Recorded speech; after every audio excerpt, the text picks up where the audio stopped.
Hey there, history buffs. Welcome to this episode of the History from the Homestead podcast.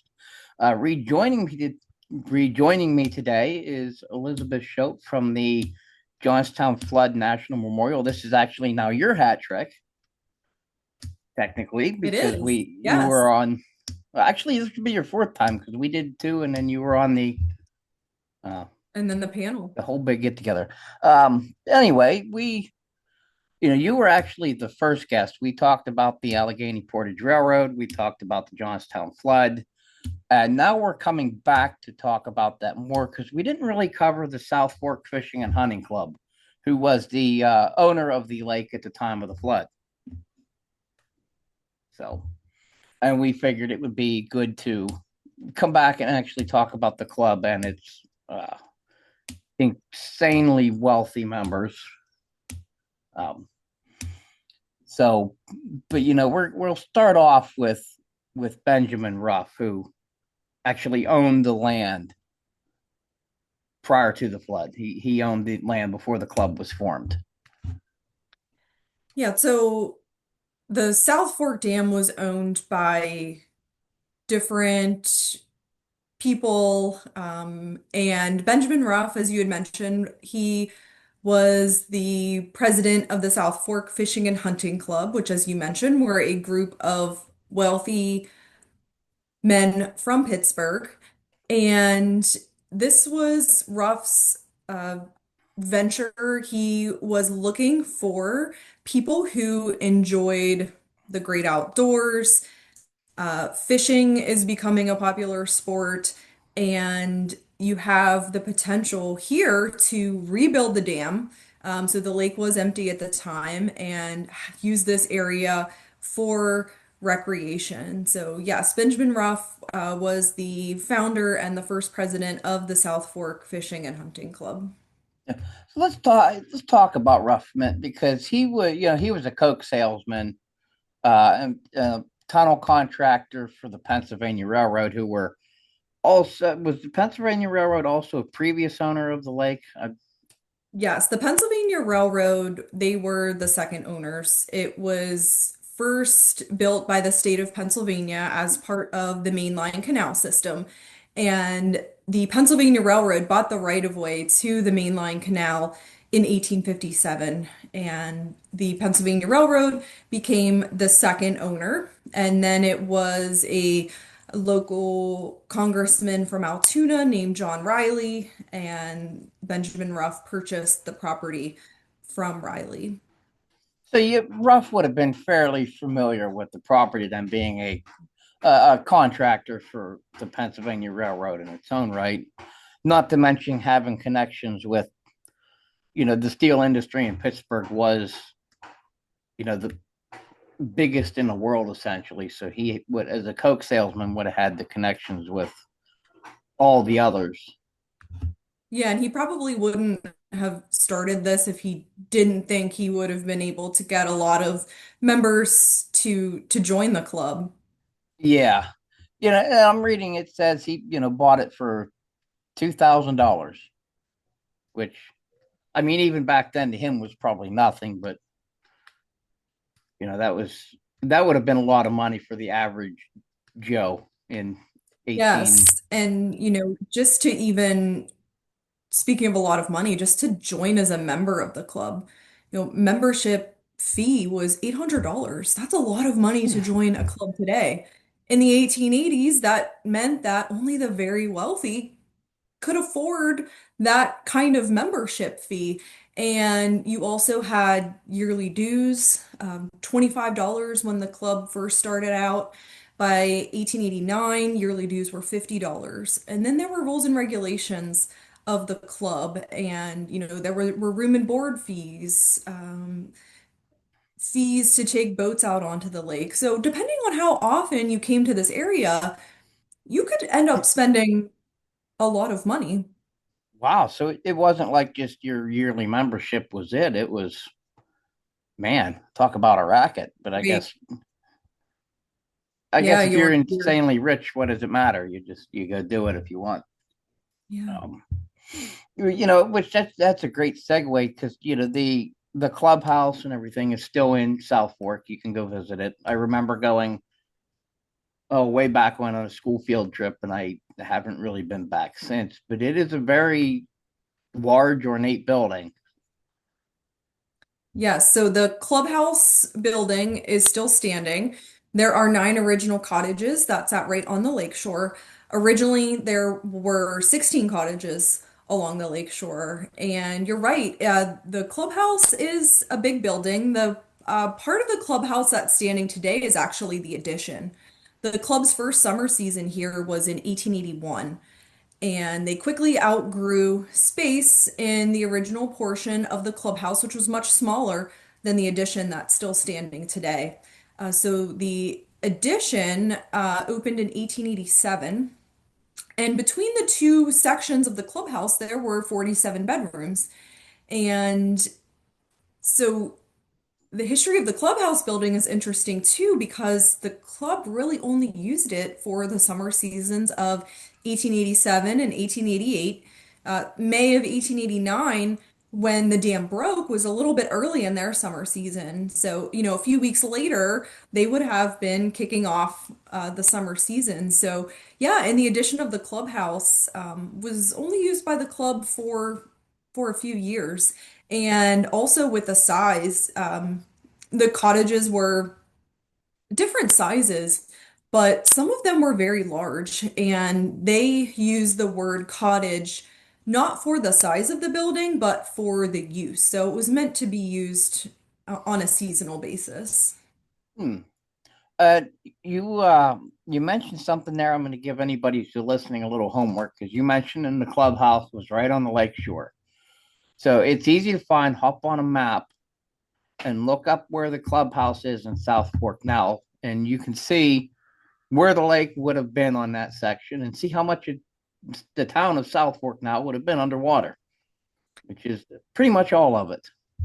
So the present day town of St. Michael grew up in and around the empty lake bed, and I always tell visitors to the park when I direct them over there to drive past it that you almost have to use your imagination because you had the lake that the club called Lake Conemaugh, and then the clubhouse and cottage is right on the lake shore.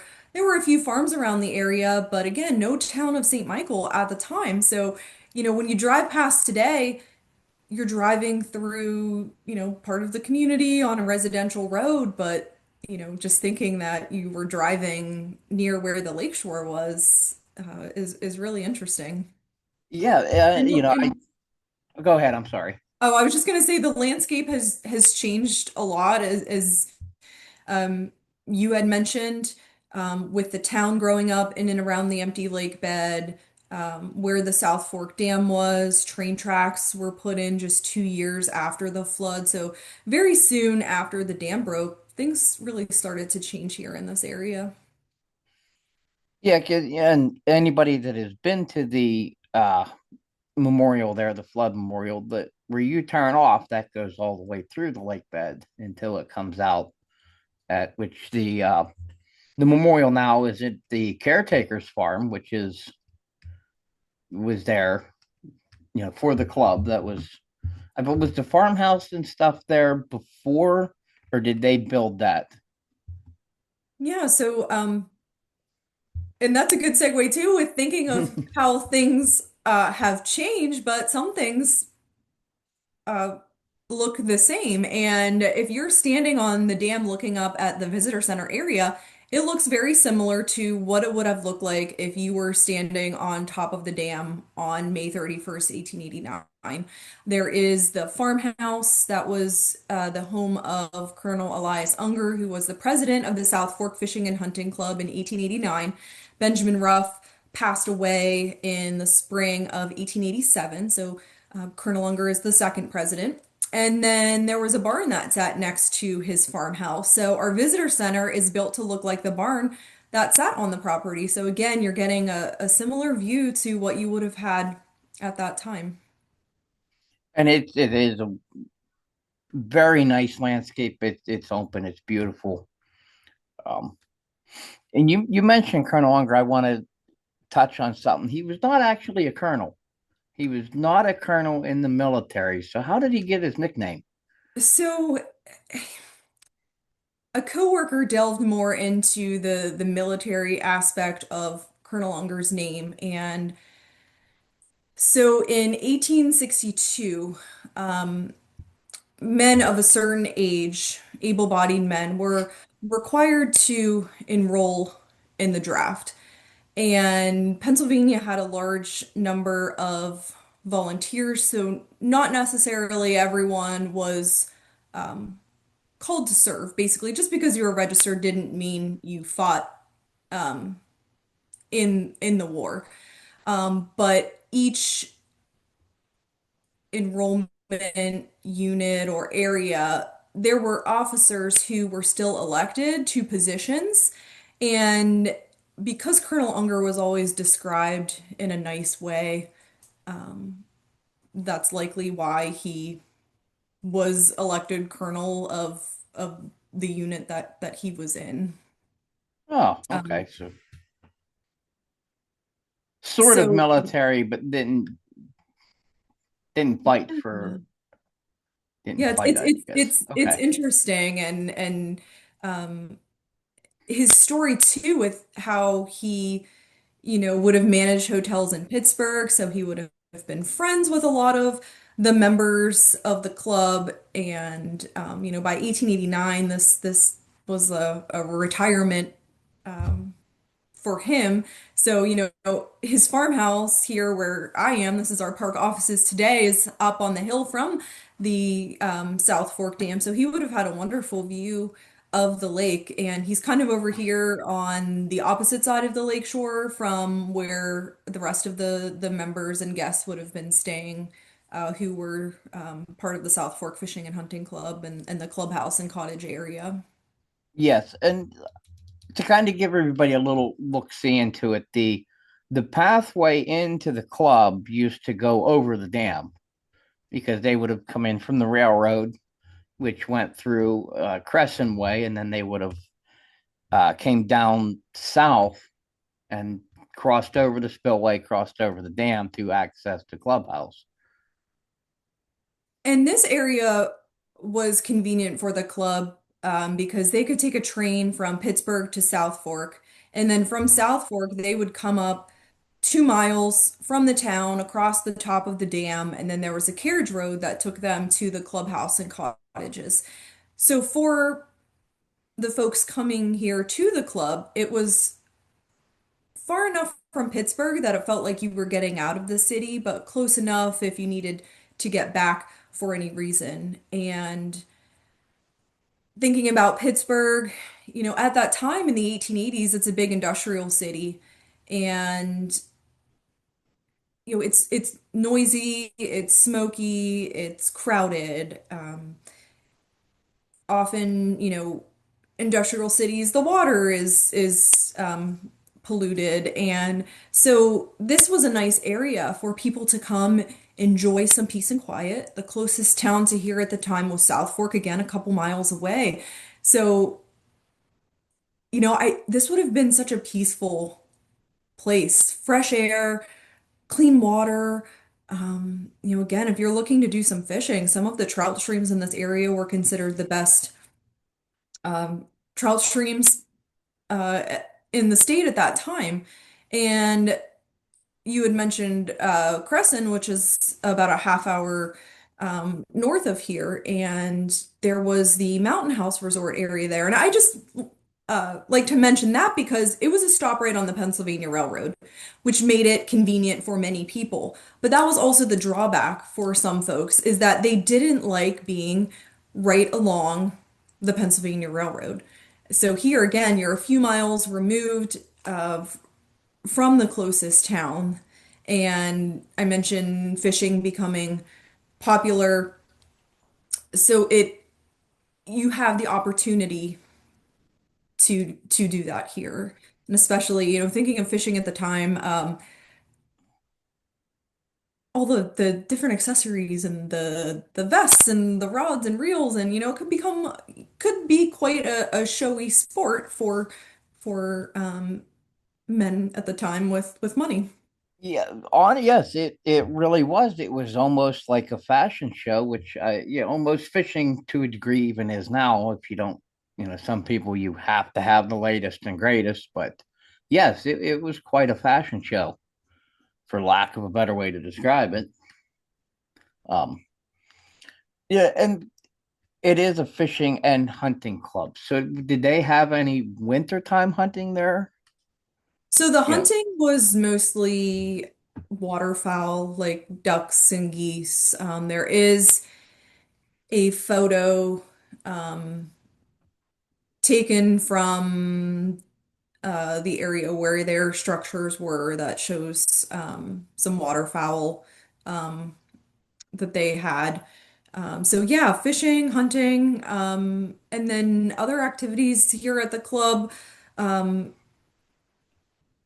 Swimming, boating, things like that. There are pictures in the collection of Lewis Semple Clark that show a band playing near the clubhouse steps, people sitting outside enjoying music, putting on costumes, doing plays, pictures of folks around the area, just kind of, out in the woods. Again, I think just, regular most old of the good time. time, yeah, was spent outside here. The lake was the big focus here. And so yeah, all of your time spent outside. And I mentioned Lewis Semple Clark, and his father was a club member here, a cottage owner. The Clark Cottage still stands today. And Lewis Semple Clark was very good at building things, and he kind of call him like the club's photographer because in 1989 his granddaughter found pictures that he took here, and those were the first pictures that were found that gave us a glimpse of what things would have looked like at the time. So I often think about the people that worked here before 1989 and, trying to imagine, you know, just how close the lake came or what some of the cottages look like at the time, or even cottages that aren't standing anymore. What did they look like? Pictures of members and guests here in their Victorian dress, the boardwalk that was along the lakeshore, the boathouses. So that was a huge, huge find, and really gives a glimpse of what life would have been like here at the lake. Yeah. Oh my goodness, it'd have been something to see. Yes. Um, you mentioned members. We'll cover some of the members here because, like we said before, we're talking the who's who. Pittsburgh was the center of it all. I would say there was probably more millionaires in Pittsburgh than New York City would be my guess. That's just an opinion, but you're talking Andrew Carnegie, you're talking Henry Clay Frick. They Yeah, and Andrew Carnegie is an interesting one because he spent a lot of time at the Mountain House Resort area, and he was a dues-paying member of the club. He is not signed into the clubhouse guest register, which doesn't mean that he was never here, but he is a good example of why a wealthy man from Pittsburgh would want to join as a member of the club, even if you weren't going to spend a lot of time here. Think about networking. Even I mentioned the rules and regulations of the club. Even if you had your own cottage, there were posted meal times that everyone had to abide by, and everyone had to take their meals together in the clubhouse. There was a large dining room that would accommodate over 100 people.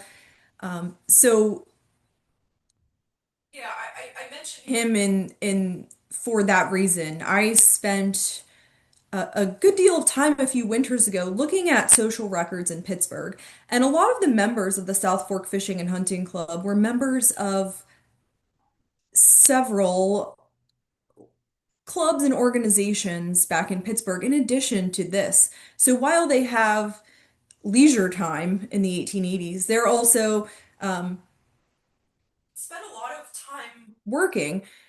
So they might not have time to devote to all of these different organizations. So Andrew Carnegie is, the most one of the most well-known members of the club, but again, he might not have been here that often, but still would have wanted his name associated with other wealthy men from the same town as him.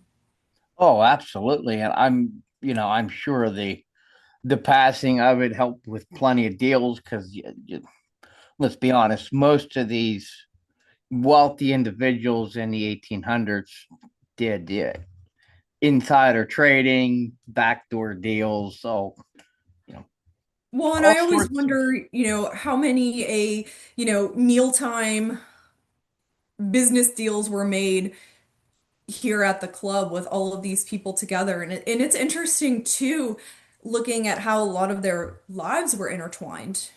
Business partners, neighbors in Pittsburgh. A lot of them belong to the same Presbyterian church. Marriages between the different families. So it's very interesting, kind of how a lot of their lives intersect. Almost comes to be more of a social club than a fishing club. Technically, that was. Yeah, socializing would have been a big part of it. Also, yeah, people who enjoyed the outdoors, enjoyed outdoor sport. Yeah.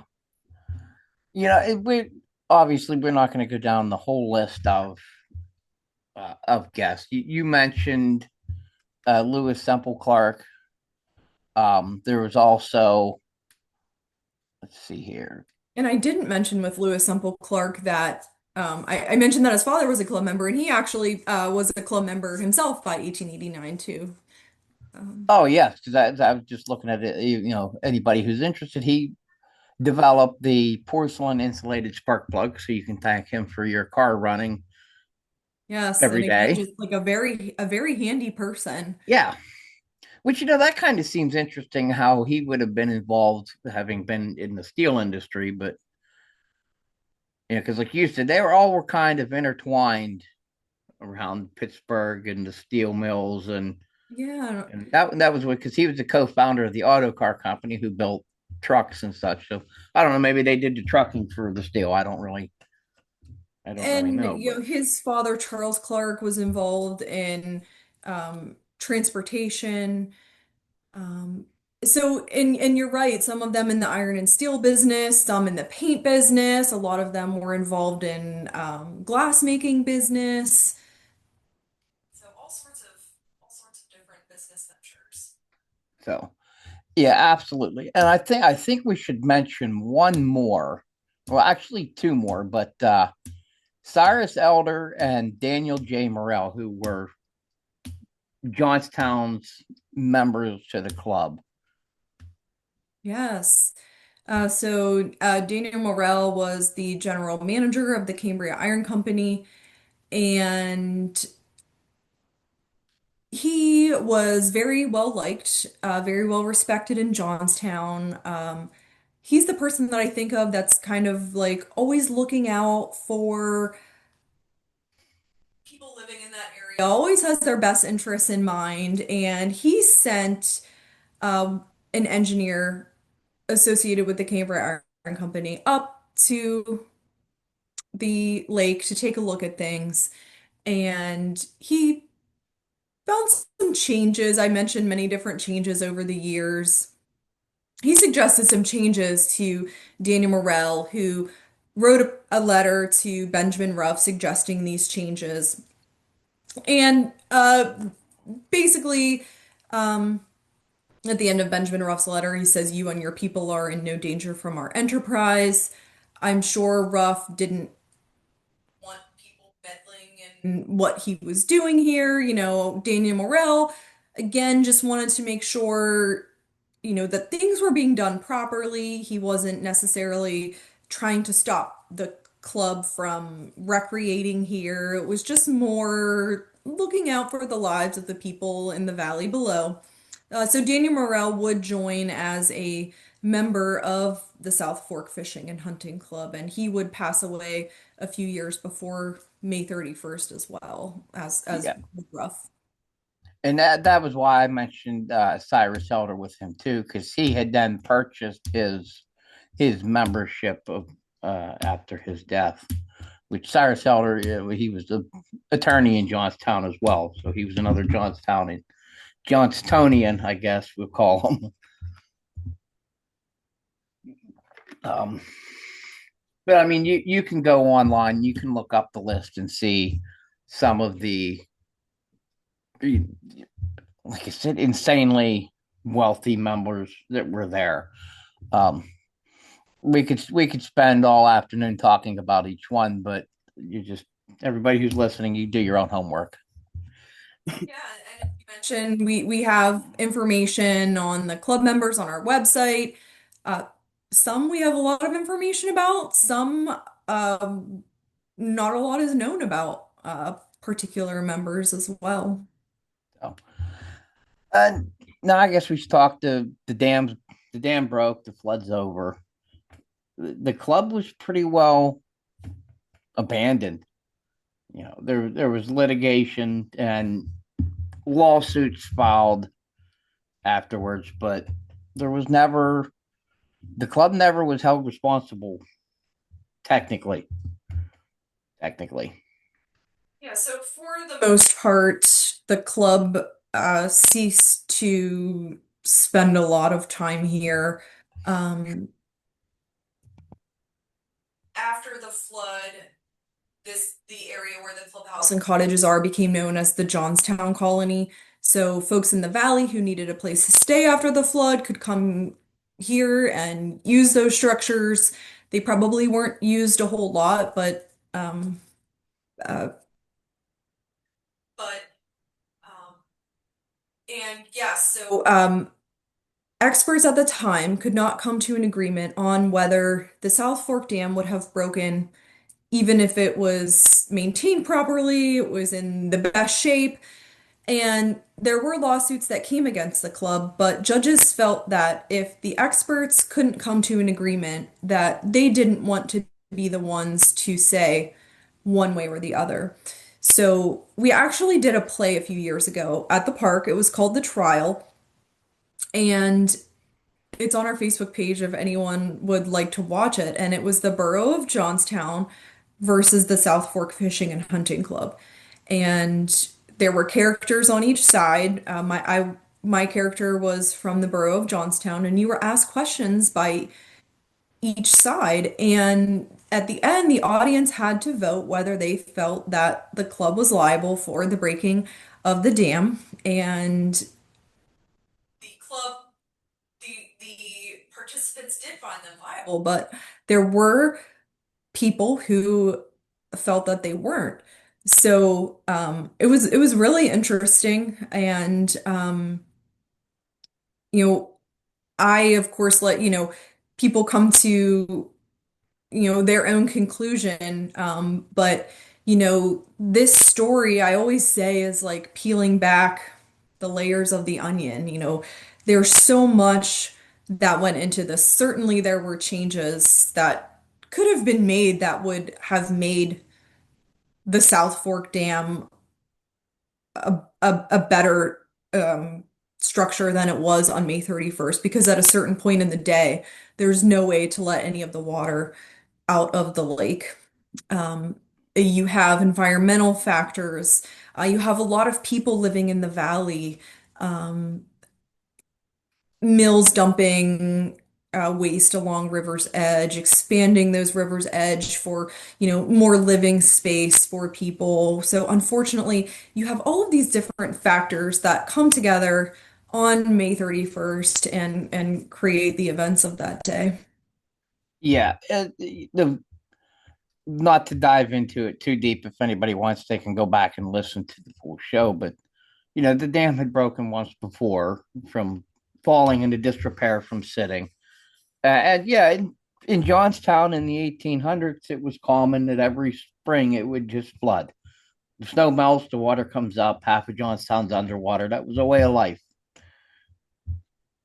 And that's what I always like to mention to people that come to the park too, because oftentimes, a lot of people ask, why didn't people leave their homes or, you know, listen to those warnings that were sent. But, you know, when you think about the dam breaking in the early 1860s, and it was a lot different at that time than it was by 1889. No large scale damage, no loss of life. It got a mention in the newspaper. So with that in mind, I can see why people would say, it broke before and we were fine, and they were fine. And there's no way they would have known of all of the changes that had taken place here over the decades following the break in the 1860s.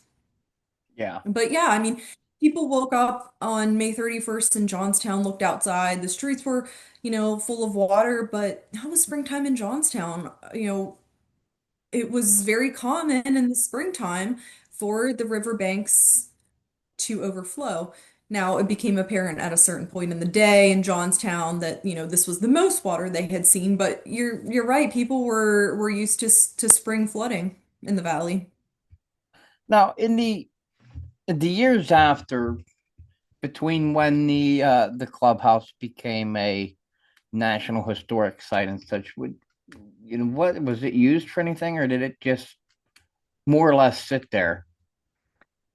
Yeah, so it was used as a residence for people who had moved into the town of St. Michael to work in the coal mines. So there were people that lived in the building. Some people lived there on a temporary basis. Some lived there long term. Some people lived there with their families. So you start to see some changes on the inside of the clubhouse. Original room sizes being changed, expanded to accommodate for the different needs of the people that were living there. In 1889, there were outhouses along the club's property. So, you later have, um, you had a bathroom added on each floor, um, basement excavated out from underneath the building. But it was a restaurant and a bar for a while, so it was used by many different people for different reasons throughout the years. Hmm. And it is also owned by the National Park Service too, correct? It is, Okay. yes. So the National Park Service owns the clubhouse and several of the cottages. So there, anybody wants to go visit, you can go see both. Um, is the clubhouse, is it open pretty much on the same schedule as like the visitor center itself? So the clubhouse is not restored on the inside. On the outside, it looks very similar to what it would have looked like um, from the days of the club. So the clubhouse, we have special tours around the May 31st anniversary. We have a black box theater in there for school groups. There's a Colonel Unger program that takes place in there for the school children. We have our evening speaker series in the summer called Evening on the Lake. Those take place in the clubhouse. And then we also have Path of the Flood van tours that offer access through the whole building. So there are different opportunities throughout the year for the public to be able to go inside the clubhouse. Okay. I recommend anybody who is an interest in the 1800s ornate architecture check it out because it's quite a looker of a building. It is, yes, and the cottages too. See that I don't remember the cottages from when I went there in I don't Okay. know seventh or eighth grade. I don't remember the cottages. I Yes. remember the clubhouse, but I guess that Yes, just means I have to come up. I was gonna say you'll have to come back Yeah. and see them. They all sit on the same side of the road. They all sat in a row right on the lake shore. So Elizabeth, I thank you again. I definitely wanted to touch on this, so I'm glad you were able to join me. We could cover this this part coming up, especially being with the anniversary of the flood is here upon us. Yes, yes. So this May 31st will be the 136th anniversary of the flood. So thanks for having me back. I appreciate it.